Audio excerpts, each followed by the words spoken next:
Tras la ofensiva soviética de invierno de 1941 y la posterior retirada alemana en febrero del 42, el frente quedó estabilizado hasta el verano siguiente. Entre junio y diciembre de 1941, los alemanes habían perdido entre 530.000 y 840.000 soldados entre muertos, heridos y desaparecidos, así como más de 5.300 carros de combate, contando las pérdidas en el resto de frentes como África del Norte o los Balcanes. El total de carros destruidos en la campaña de Barbarossa ascendió a unos 2.600 carros de combate entre junio y diciembre del 41 en todo el frente. La producción de carros de combate en 1941 fue de unos 3.300, 2.150 del tipo Panzer III, 480 Panzer IV y unos 600 Stug III. No obstante, se produjeron unos 600 carros más que los perdidos durante 1941.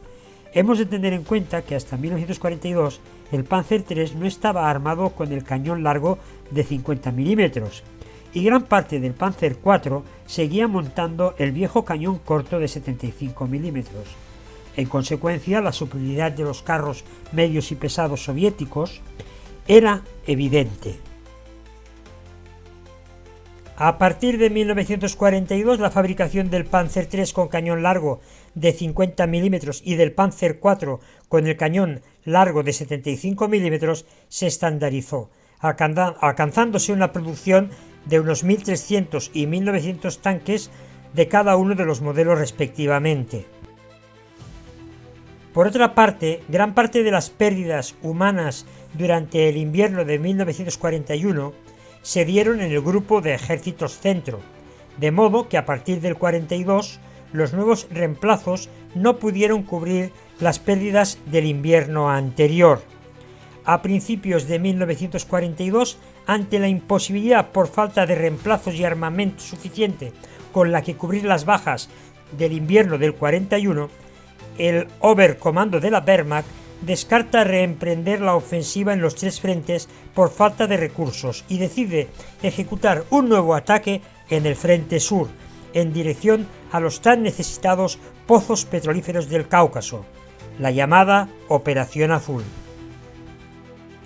Hemos de tener presente que a principios del 42 la producción de petróleo rumano exportada a Alemania era de unos 6 millones de toneladas y la producción de petróleo sintético alemán era de unos 3,5 millones. Las reservas del ejército se habían reducido en un 50%. La Luftwaffe apenas tenía un tercio de los stocks de carburante del año anterior. El ejército alemán consumió unos 9 millones de toneladas de petróleo en 1941, sin contar el consumo doméstico e industrial del Reich, de modo que el déficit era el verdadero talón de Aquiles del Tercer Reich.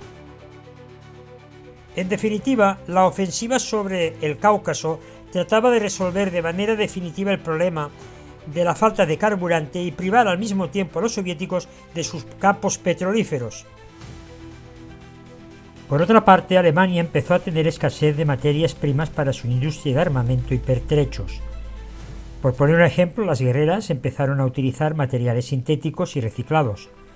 Las botas de cuero se redujeron en cuanto a su longitud de cañas de 41 a 29 centímetros.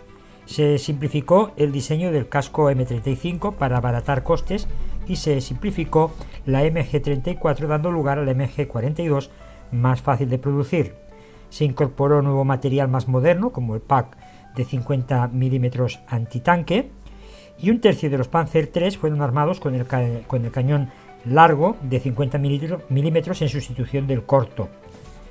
El Panzer IV a su vez fue rearmado con el cañón largo de 75 milímetros, aunque de Panzer IV únicamente se llegaron a incorporar unos 140 carros. Para suplir la falta de reemplazos se redujeron los efectivos de intendencia, como cocineros, choferes, operadores de radio, etc., para incorporarlos a las tropas de combate. A su vez, los grupos de ejército centro y norte se despojaron de parte de sus tropas más veteranas para reforzar los grupos de ejército sur. Así, los grupos de ejército no implicados en la ofensiva de verano redujeron a 2 regimientos de infantería gran parte de sus divisiones. Los escasos reemplazos se asignaron al Grupo de Ejército Sur, unos 24.000 soldados, por los 14.000 del Grupo de Ejércitos Centro y los 8.000 del Grupo de Ejércitos Norte. Para llevar a cabo la operación Faiblau se reforzó el Grupo de Ejército Sur, canibalizando a los otros 2 grupos de ejército, el norte y el centro, y acudiendo a los aliados de Alemania para que aportaran mayor número de tropas.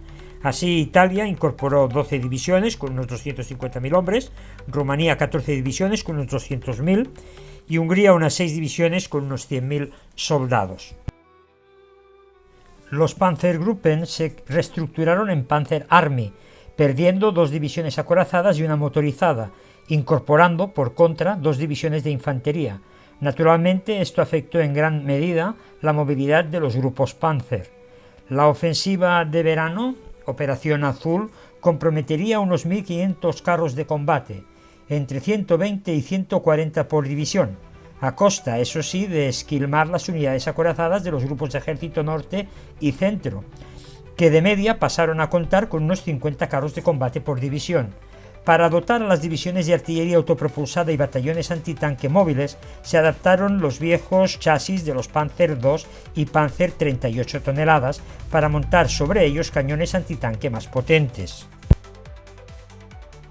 Ante la falta de vehículos a motor, gran parte del parque móvil de las divisiones se destinó al transporte de suministros, de modo que éstas utilizaron principalmente vehículos de tracción animal para sus desplazamientos.